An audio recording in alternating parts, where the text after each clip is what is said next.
Keberadaan mantan Gubernur Jawa Barat Ridwan Kamil menjadi misteri seusai rumahnya di Bandung digeledah KPK pada Senin 10 Maret. Pasalnya Ridwan Kamil belum memperlihatkan dirinya ke publik seusai penggeledahan tersebut. Bahkan Ridwan Kamil hanya meninggalkan secari kertas yang menjadi respon soal rumahnya digeledah KPK. Sebaliknya, pria yang akrab disapa Kang Emil ini tidak memberikan pernyataan langsung kepada awak media. Adapun Ridwan Kamil merilis pernyataan resmi melalui secari kertas HVS putih berukuran A4.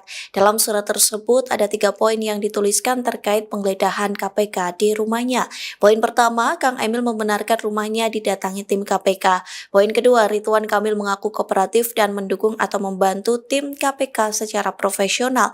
Terlebih KPK membawa surat tugas resmi terkait penggeledahan itu. Terakhir, Kang Emil enggan memberikan keterangan lebih lanjut dan mempersilahkan untuk ditanyakan kepada KPK. Di tengah teka-teki keberadaan Ridwan Kamil, sebuah mobil hitam mewah keluar dari rumah RK sekira pukul 20.12 waktu Indonesia Barat.